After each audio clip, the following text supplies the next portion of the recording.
Hello, and welcome to Retention Chronicles, the customer retention podcast for e-commerce marketers. I am your host and fellow e-com marketer, Mariah Parsons. Tune in as I speak with D2C founders and operators about strategy that works and strategy that doesn't. Of course, we are able to have these conversations because of our podcast sponsor, Malomo.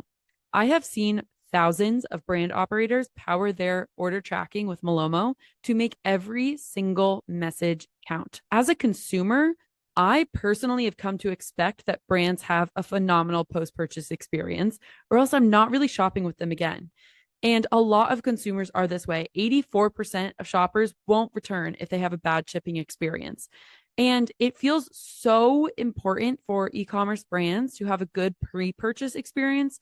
You're trying to get that acquisition. Your customers are coming through the door. They're coming through your website. It is a very personalized experience. You have pop-ups that are timed well. You have customer testimonials that are easing fears. You have well-timed cart abandonment emails, all of that stuff. And then you purchase with a brand, and sometimes there's no communication, and it leaves you wondering, it leaves you mad, maybe scared that you fell for a scam or something like that. And so I think it is such a smart decision to have your transactional shipping emails and SMS not just be about only business. Malomo helps turn them into a powerful marketing tool. What does that look like? It means you can cross-sell other products on that branded order tracking page. You can put educational content on that page. So if you have something that consumers will have to learn how to use for the first time, you can put that there. If you have recipes that they could, use your product for when they first get it, you can put that there. Your social media, everything. Frequently asked questions, whatever you want, you get the control back so that you're not sending your customers to a carrier tracking page. You're putting them right back on your website, and you're also keeping them informed about their order status while you do it. That's the beautiful thing about this platform. If you're ready to turn your order notifications into a marketing channel and join thousands of e-commerce brand operators in making their customers happier while also adding to your brand's profits, visit gomalomo.com. That's GOMALOMO.com. Hello, everyone, and welcome back to Retention Chronicles. I'm Mariah, and I'm joined here by Andy Seeley. He is the CEO of Ashworth Strategy and Creatively Disruptive. So welcome, Andy. Thank you for joining the show. As you know, we always like to start off our episodes with a little bit of background. So say hi to our listeners, and then tell us about how you got, how you made your career up until this point, and what kind of drew you into the seat. Sure. So, I'm a funny talker, which means I don't originally come from the United States. I came over to the US 25 years ago from New Zealand, is where the accent comes from. And I was supposed to be going over to the UK, United Kingdom, and I met a girl in the trip in between, but who's still my life 25 years later and is my wife, and decided to stick around. Up until then, the trajectory was not going to be e-commerce. I mean, 25 years ago, e-commerce was a different beast, if anything. But I was actually in the trajectory of sports and sports science and coaching and so forth. That's what my degree was in. But being in the United States, I ended up getting a job with a TV station, was a sales director for a number of years for a television station, really got into the messaging and, creative and the trying to figure out how to pull levers to make people do things. Loved it. Ended up owning a publishing company where we published magazines, and we actually did video work and so forth. If anybody ever wants to look into it, it's called the original one was Getaway Reno Tahoe, because I was up in Tahoe back in those days, and there's still videos to this day from Getaway Reno Tahoe on YouTube, and we had Getaway San Diego and so forth. And so a lot of background in driving purchases to purchase through digital and different mediums. And then about 10 years ago, my business partner, who happens to be my cousin's husband, so I guess my cousin-in-law, was like, hey, we should really be doing this online. And he was a really amazing web developer. like really good, especially at conversion optimization, right? So we're like, okay, let's give it a shot. I was getting a little bit sick of the publishing business. 2015, people weren't thinking top of mind, let's put something into a magazine. And, whilst I loved the YouTube stuff, it wasn't really where I wanted to be ultimately. So we started Creatively Disruptive, and our mission was to basically help small business owners, small business being, one-man vans to, a couple of hundred employees, leverage digital marketing to drive business. And obviously we started doing anything and everything. We were like an unniched agency, which is something I do highly recommend people avoid, is unniched agencies. There are them still out there. You really want to try to find agencies that have some specificity to them. Hence why we've got Ashworth Strategy and Creatively Disruptive as two different brands that actually look after two different types of people. And our drive was that support of that small business owner that's staring at the ceiling at 3 a.m. in the morning, wondering how they're going to get through the next month or the next payroll or the next whatever, because we remember doing that ourselves. And we're like, look, if we can really deliver some real value in helping drive business and helping them even structure and look at how they run their businesses, because we do a little bit more, I think, than the average e-com agency. A lot of e-com agencies, and I'm sure we might be wanting to talk about some strategies of how to do different things, but there's a lot of things that work that are out there.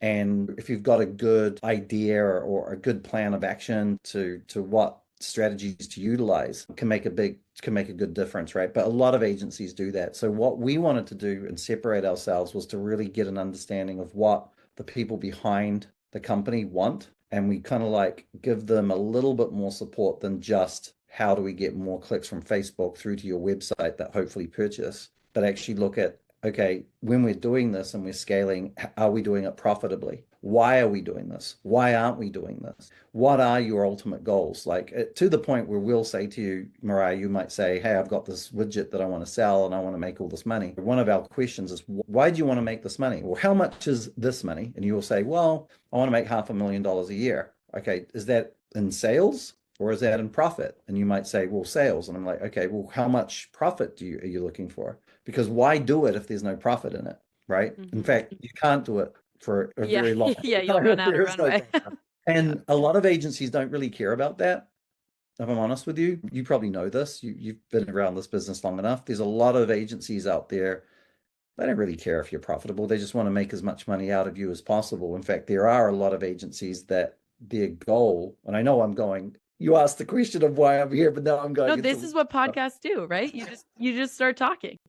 One of our main, to bring it back to your original question, one of our main driving points of forming this company was to actually go, okay, how do I make a difference in Mariah's life? Like we really do that. That's why we have a very abnormal amount of client churn for this industry. And a lot of that is because our clients really understand that we're trying to do more than just keep them for that extra month so I can charge them an extra retainer, right? It's like, okay, there's got to be purpose with which we're doing things. And what is that purpose? And the purpose has got to be to the level of Mariah saying, there's this beautiful house that I want to buy in Burr Ridge, right? I would love that.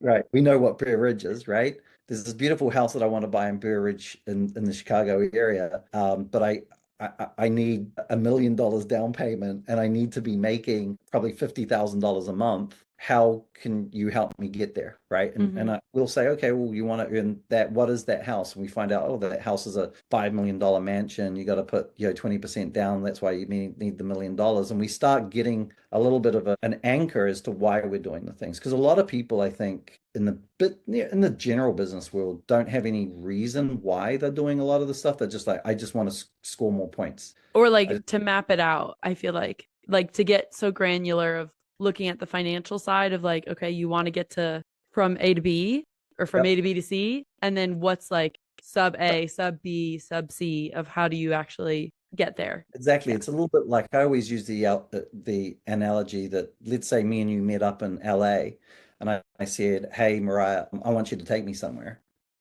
And you're like, well, where do you want me to take you? And I was like, well, I want to go somewhere really cool and like lots of bright lights and lots of fun stuff going on. We're in LA. And you're like, well, I could just take you down the road. There's some cool places. And no, I don't want it to be in LA.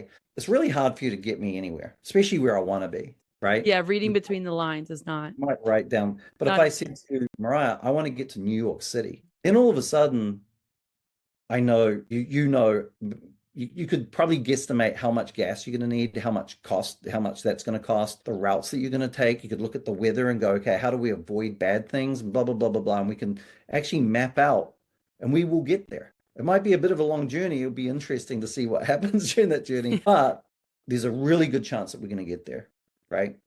So we really based Creatively Disruptive and Ashworth Strategy around those founding principles of, hey, there's a lot of agencies out there that know kind of like, about how to lower, abandoned cart rates. There's a lot of agencies out there that, work really hard to up the subscriptions to their mailing lists. And there's a lot of, and making sure that the optimization's right and that the landing pages are good and all of that kind of stuff, right? And that's kind of like, if you find an agency that's decent at what they do and are not just like useless, which unfortunately there are some of, what we differentiate ourselves from those guys who probably could do a really good job is really drilling down into what is it that Mariah wants? What does that mean we need to do? And then that helps us even have those discussions, which sometimes are difficult, about, well, how much money do we need to be spending on ad spend to get to where we need to be?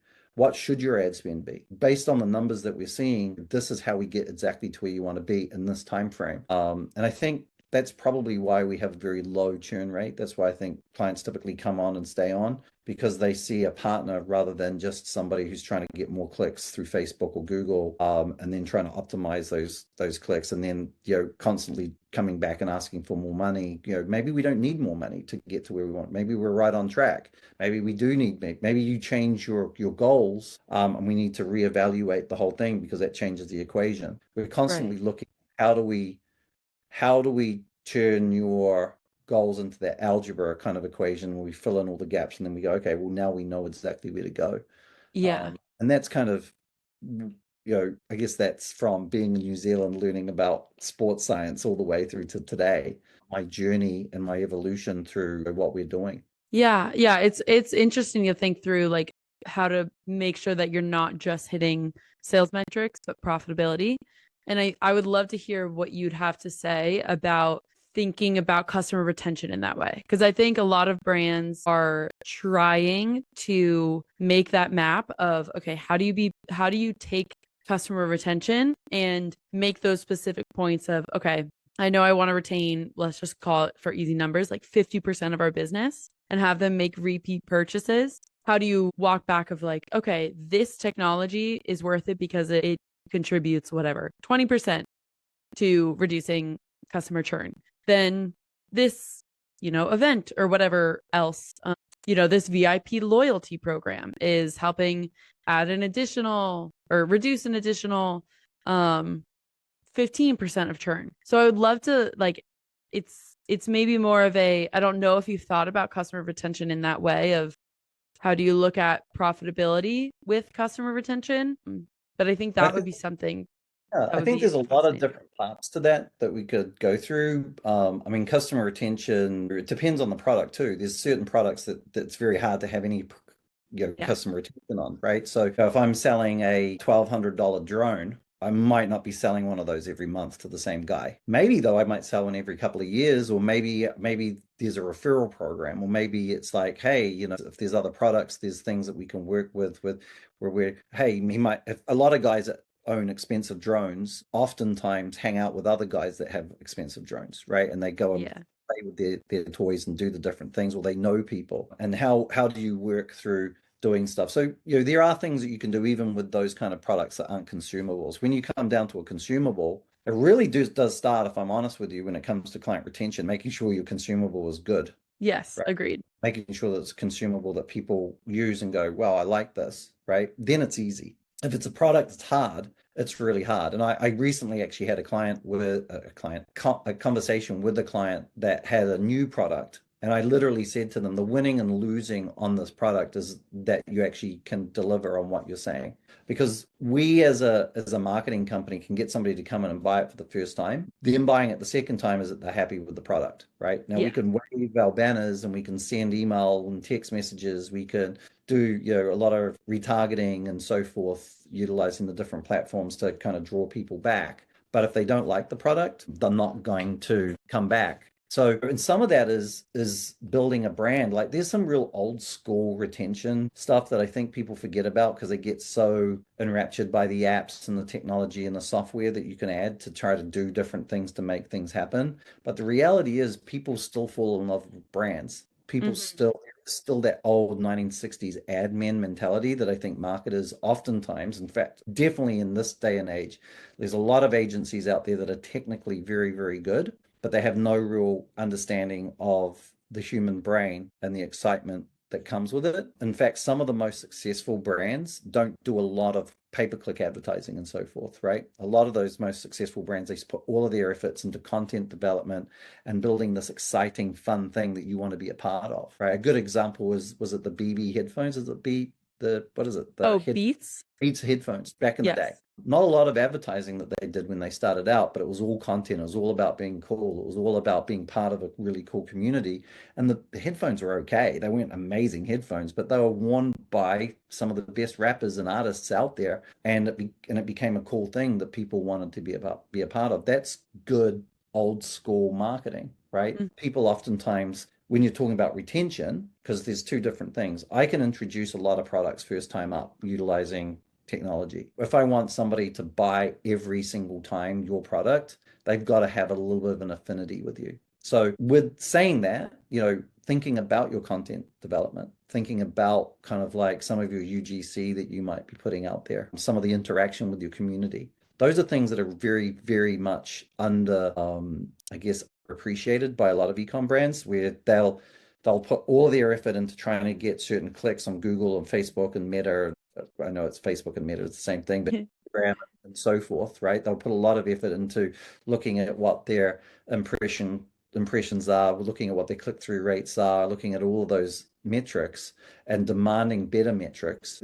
The ROAS number still comes up to this day, even though we're kind of constantly telling people ROAS that's not an accurate figure anymore. I mean, the most accurate figure that we use is MER, right? Media efficiency rate, because I've spent this money, I got this amount of money back. That's my media efficiency rate. That cannot be algorithmically changed. Mariah got $10 put in the bank and she spent $2 to get there. She has a 5 MER, right? It's an easy math. But what we find is to get those regular purchases, I mean, there's a transactional thing where we can deliver it, and there's a lot of really good ways to do it utilizing SMS. Really, if you're not SMSing, really, if you're not emailing, even though a lot of people are thinking that email is dead. I think people have been talking about email being dead for 20 years. Yeah. Always is relevant. And having that well put together and segmenting, so you're like talking to people the right way. So you spoke about VIPs being people who have purchased multiple times and obviously are showing a real interest that you might offer them different things. But that's all about building that brand and that love for you, that, hey, Mariah's my person, right? She's selling this product and she's, the Mariah brand. I want to be a part of the Mariah brand because she recognizes me. And sometimes it can be as much as recognizing people, right? Yeah. And you can do that on mass scale, and you can make them feel recognized in a way utilizing, a lot of different platforms and a lot of different products that are out there. The other part of it is smooth of use. So, making sure, and everybody knows this, bringing down that friction, making sure that it's really easy to do business with you, whether it feels like a really comfortable experience to do business with you. To this day, there's still ecom brands that have cumbersome, difficult integrations and systems that people have to wrestle through to buy the product. If it's a really smooth, comfortable experience and the product comes and I like it and it feels as smooth and comfortable as the experience when I purchased it, there's a good chance that I'm going to be like, I like this. This is comfortable. I'm going to do it. It's easy. Because we're all looking for ease and comfort, even though there's a lot of information out there that comfort and ease is actually unhealthy for us, that we actually are healthier for struggling and making sure that we're working hard on stuff. But from an ecom standpoint, we don't want to try to make people's heart race, which might make them healthier. Yes. We want to make it easy, right? We want to make sure that the optimization is run right. We want to make sure that there's someone looking at the systems to make sure they're constantly operating correctly. We want people to be, and this is me selling on everybody maybe thinking about working with an agency if they find the right one, but you want an organization to be constantly alerted to what's going on with your ecosystem, especially if you start doing some real large numbers. Happens with your ecosystem and starts falling apart. or there's a, let's say there's a checkout error because some update happened on a Shopify app or whatever, right? And it's caused something to block up or something to not work quite correctly. If you're spending $20,000 a day on ad spend and you're used to maybe $60,000 to $70,000 of sales going through, how much does that 3 hour period where it's down, or maybe a whole day, cost you? Cost you 60 grand, right? Mm-hmm. Or more, right? Because you're still spending that money. You actually have a lost day. You might lose $20,000 that day because an app wasn't being on, no one was on top of that. So, Or the agency too. Like if they're not on top of it, then. and that is what you should expect from your agency, is that it's easy to put alerts, it's easy to put things out there to make sure that that is being looked at and monitored. And if it's not being done, that would be a reason for me to really question if you're working with the right organization. Yeah. And I see that a lot on the SaaS side of things, for sure, of apps that are trying to make it easier for a checkout experience or a, order tracking experience or an email experience or whatever part of the customer experience it is, that it is focused in how will this make the consumer feel, and is it easy for the brand to set up and monitor and, all of that trustworthiness. And then I flip into the consumer side. Yeah. Product is part of that, right? So your product, helps that shipping and that checkout experience be better. And there's a lot of stuff that's out there that should be looked at. And going back to that question of retention, I mean, there's 1,000 things that we could talk about. There's a lot of technical things that we can talk about, but really the main thing that I see day after day is, one, the quality of the product. Two, are you building a relationship with your community? And three, are you making it easy for them to do business with you? Mm-hmm. If you're not doing those things, the other ones don't matter. You're kind of like, that's probably 85% of the win.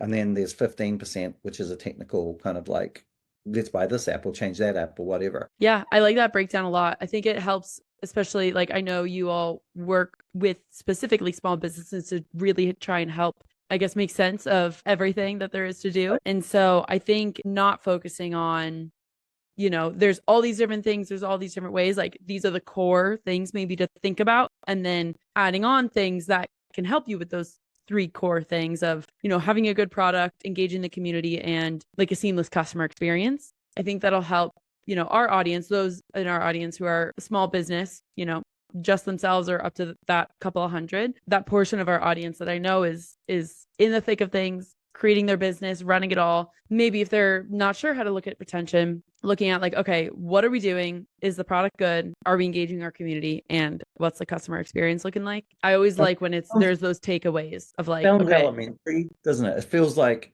well, yeah, duh. Well, of course, but I cannot emphasize that, we have I should be careful. We have a multi-million dollar client that does millions and millions of dollars of revenue, right? And they struggle with that client, I guess, engagement, or that community involvement. They struggle with that, right? And they're constantly asking, how do we improve this or how do we improve that? And we remind them, well, we're going to try doing these things which are technical by nature, but you really need to address this community and this kind of like your brand messaging and connection with its purchases, right? If you don't have a good one, it's tough. They don't have a bad one; they just don't have a great one, right? yeah, And I just had a meeting with my team, and I was like, hey, I'm 90% happy with how the company is operating, but better never stops. And that 10% is that we must do better, right? And this comes back from my sports days. I come from New Zealand. Some of you may or may not know much about sports in New Zealand, but New Zealand has a rugby team called the All Blacks, which is, a rugby team, and it's known as the most dominant sports franchise in the world because for 100 years, they have like an 85% win record. And their motto for 100 years is better never stops. So you might beat a team by 50 points, but you let them score 10 points on you. They'll go into the sheds going, they scored 10 points on us. How do we make sure that the next game that we go out, that they don't score 10 points on us? And there needs to be that kind of attitude with this stuff, because the reality is the technology changes so regularly. If me and you talk very technically, and we can if we want, there's certain things that we can talk about, but technology and even the use of different platforms changes so quickly that kind of like gets out of date really, really fast, right? The thing that's evergreen are the three things that we just spoke about. Those are always the thing. How easy do you make it for somebody to do business with you, right? Which can be technical, but that's the focus, right? Making it super, super easy for somebody to do business with you. What engagement and love are you drawing into your company from your purchases, where they're like, man, Mariah's company is the only company I'm ever going to buy this stuff from because we love those guys, right? And then what was the first one? The first one I broke. Good product. Good product. Making sure that it's something that somebody wants, right? And making sure that the product is a decent product. And I do the same thing with my company. We want to be a good product. We want to make sure we're delivering, right? We want to make sure that if a company comes to us, that we deliver, and we put up guarantees, and there's all sorts of things that we put in there to make sure that they can see that we are a really legit organization, that somebody who engages with us and does business with us, they're going to be well taken care of.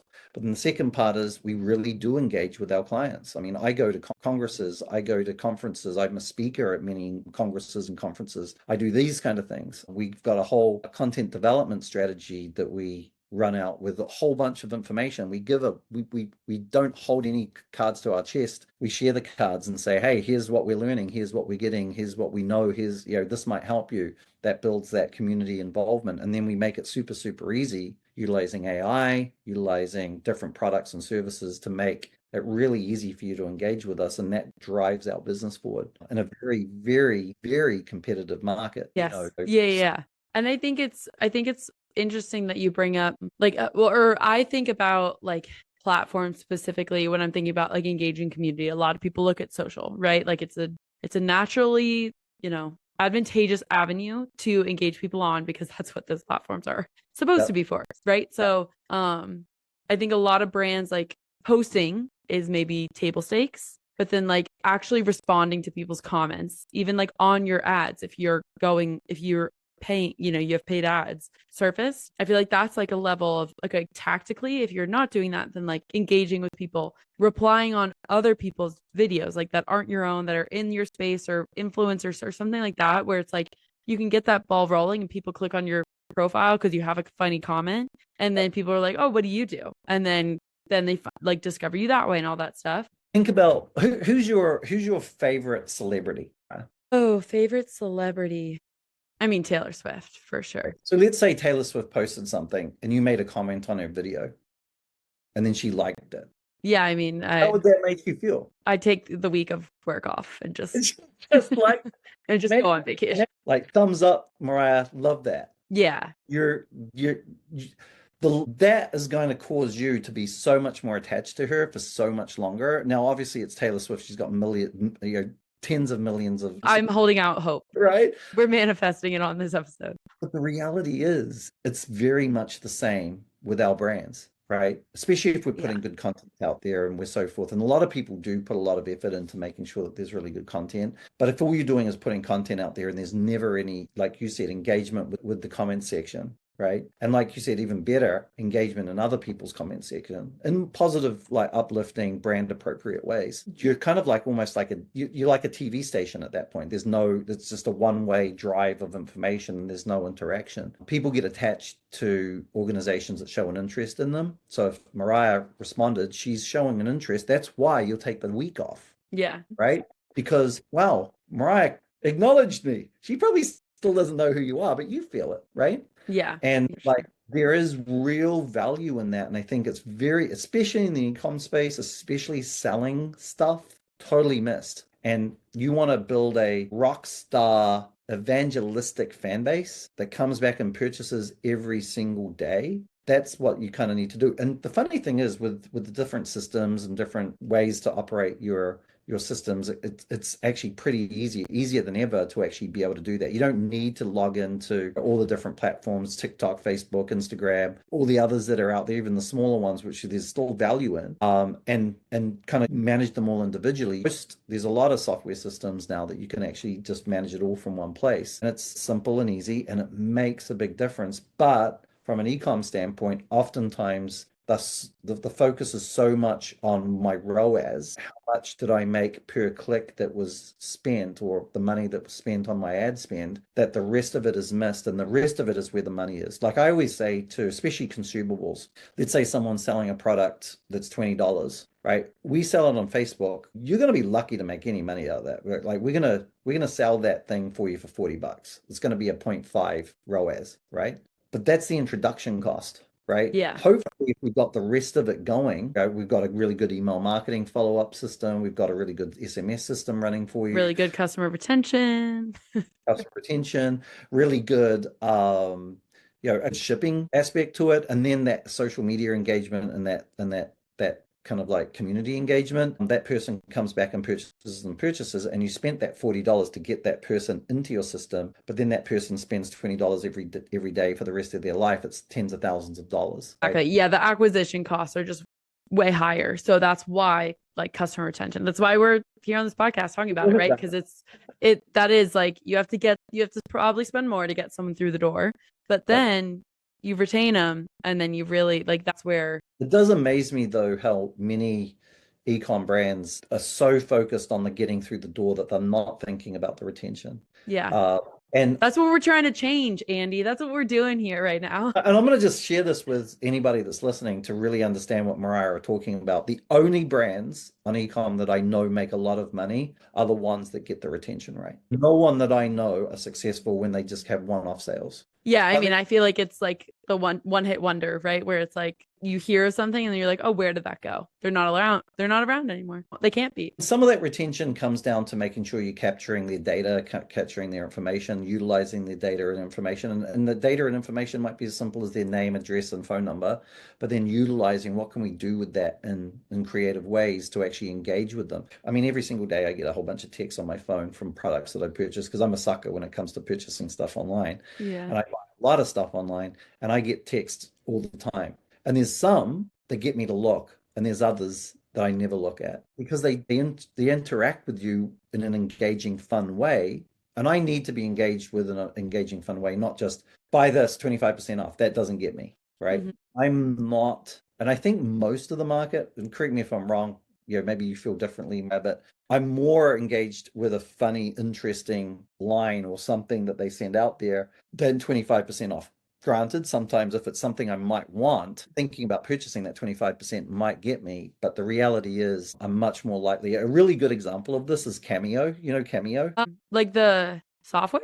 Or Cameo is a site that you go to and you can get like celebrities, right? Celebrity messages and stuff. Yes. Yeah. I'll give you a little funny story. My wife is a big Seinfeld fan, and there's a character on there. I can't remember his name off the top of my head. He was like an adventurer. He was Elaine's boss on Seinfeld. He was Elaine's boss in the publishing field, and he was like this adventurer, and he'd tell all these crazy stories. Anyway, I was like, I don't know. I somehow got onto Cameo. I was looking and I found him. I was like, I'm gonna get him to read a message for my wife on her on Mother's Day. And he read this. He did this amazing thing, and it was wonderful. It was so much fun. Now I've got loads of other things that I purchased. I purchased all sorts of stuff, but that Cameo to this day keeps getting me to kind of check in because they're kind of like funny and cheeky and kind of interesting how they kind of try to re-engage me, and they're thoughtful, and I think they understand the kind of people that might get that fans and kind of blah blah blah, but you've got to be thinking about that. So whilst SMS is really important, and we could talk about all the technical things of building flows and confirmations and all sorts of stuff to really get the most out of it, the reality is if the message that comes through is not engaging and you don't really understand your community, it doesn't really matter.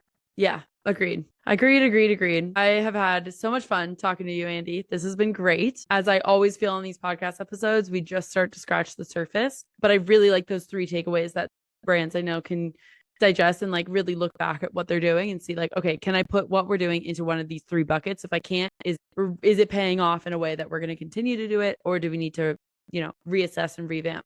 It never stops. When you think, okay, I'm doing that, be looking at it and go, how do I make this better? That's where I would put a lot of my brain power and thoughts. The rest of it, that other 15%, it's going to be churning and churning and churning. You just want people who can effectively make sure that it's operating correctly, a little bit like a mechanic on your car. But those 3 things, constantly challenge yourself. How do we do it better? I just scored 50 points in one, but they scored 10 points against us. How do we do this again, but not have 10 points scored against us? Have that mentality. I'm winning, but how do I win bigger? How do I do better? How do I really make my community easier to do business with me, more engaged and more loving of my brand? And how do I make sure that my product is really top notch? You do those things, you will win. Yeah, I love that. That's a perfect way to round out this episode. Thank you so much for making the time and joining me on Retention Chronicles. It's been a blast having you here. It's been great, and it's creatively disruptive and Ashworth Strategy. Yes, we love it. Full circle moment. Great. Thanks, Andy. Thank you. Thank you for listening to today's episode. These conversations bring so much knowledge to the table, and I'm so grateful for that. If you haven't already, please subscribe, follow us on social media, and tell us who our next guest should be on our website. Let's give another shout out to our day one sponsor, Malomo. As you know, Malomo is an order tracking platform that enables Shopify brands to take control of their transactional email and SMS through branded order tracking pages. That means you can ditch those boring all white carrier pages. You know, the ones I'm talking about. Everyone has seen an ugly tracking page in their life. And you can swap it with a page that matches your brand. Customers like you and I obsessively check order tracking an average of 4.6 times per order. That's why leading Shopify brands are turning that engagement into customer loyalty and revenue through branded order tracking. Learn more about how to get ahead of shipping issues, brand your order tracking experience, and reconvert customers while they wait for their package to arrive with Malomo. Visit gomalomo.com. That's GOMALOMO.com.